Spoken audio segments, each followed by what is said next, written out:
On the way up this morning, we had a backseat driver who read the signs as we went along. I was the navigator with the nav man and the hand signs for Cheryle to get here. Cheryle had come up a couple of weeks ago to Hamilton, so knew how to get here. So we got to gate 10 and we thought, right, we've made it. Got my map, turned it around so I knew exactly where I was going. But somehow we managed to get into the car park the wrong way. So we were going in and out. So I guess we all have literacy issues at some point, but at least we'll know how to get out on our way home tonight. We're just going to show you a couple of really simple activities that we use with our students. We found that they're a lot more user-friendly, what Gavin was saying. Students actually take to it a lot better, but it's also been a lot easier for us to teach. So Cheryle's going to start first, your activity. Okay. This year one students, hairdressing students, are the ones that Trish and I deal with the most. And these year one students will very much the foundation to their hairdressing.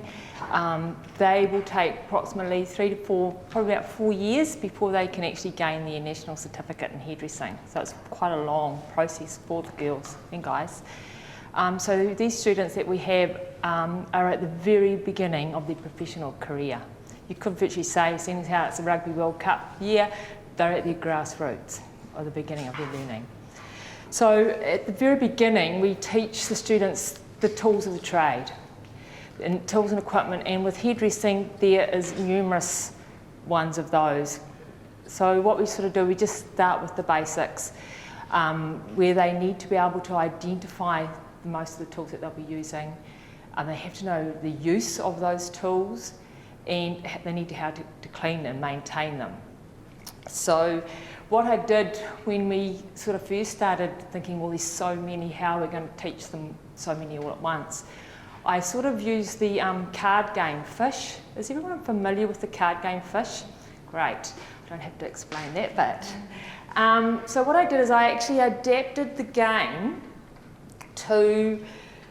into 3 cards. So instead of getting a pair like you do with Fish, they had to get a set of 3, which they had to get the tool, the picture which has got the picture on, and then they had to collect the use of the tool, and then the cleaning of the tool. And this game looked, I thought it was a brilliant game, great thinking, until I started to get them into the group and to get them to play, and it took me quite a while to get them organised. Because what they were saying, feedback was, how many cards did we have to have? How do we play this? And I'm thinking, okay, one step at a time. So we'd go all through it again, and I thought, right, one step at a time. And then it would take so long for them to play this game. And what I realised was that they would be sitting there and they'd be just reading their cards, just checking their hair out, just make sure there's no split ends. They might be just having it over here, having a little chat with their friend. That wine's going to taste good. And they were not focusing at all on what cards were being asked for or anything. So, and the other thing I noticed was the language. It was very much from informal to text language.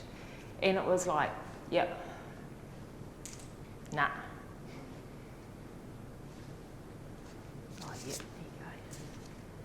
And it was it. So, sort of knowing the demands of our program and speaking and listening, because you all have had contact with hairdressers, you know that we never stop talking and we listen to everything you tell us, even though we don't always believe it. So we sort of, I designed a little bit around, so how can I incorporate this into the game? So I looked at our demands, which is very much the first thing they need to do is to greet their clients, and a consultation, which would mean a communication between two people where they had to determine what the outcome would be. Then they'd need to recommend some products and be able to give them some feedback. So they had to have that knowledge to start with to be able to express and give that back to their client. So what I did is I used the first step first with the greeting of the client. So I just made some little changes to the game, and I was just wondering if I could perhaps have a couple of volunteers so we can just have a little bit of a role play on how this game would flow. A couple of volunteers, please. Okay, I'll promise I'll just take it through one step at a time, okay? So just dish them out possibly 3, Trish.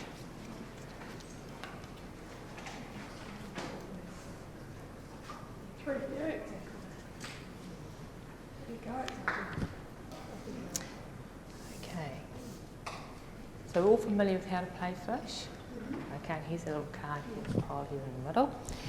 Now first I'd just like you just to look at your cards, and what I want you to do is to think about the person that you're going to ask for your card. So you need to be able to think of the person's name that you're going to ask for first. Once you've got the person that you're going to ask, you need to think about what card you need to ask for. Remember, we're going to make up a set of 3. So you need, what you haven't got will be the card that you need to ask for. So using the person's name and what card you want to ask for, do you want to go first, Gavin, and ask for a card? Debbie and a denim brush. Goldfish. And that was the other thing, that the reply person had to reply by saying yes or no fish. No fish. Again, we needed to sort of, instead of the nah in the year, we sort of had to get this improved a little bit. And also, we also embedded that when the speaker had to look at the person that they were speaking to, and the person, when they replied, they needed to, again, look at the person that they were speaking to. So the speakers were always looking eye contact with each other. But the listeners, what they had to do is, when they weren't speaking, is they had to focus on each person as they spoke so that they were not getting distracted or distracting themselves. So the listeners had to visually watch whilst whoever was speaking as well.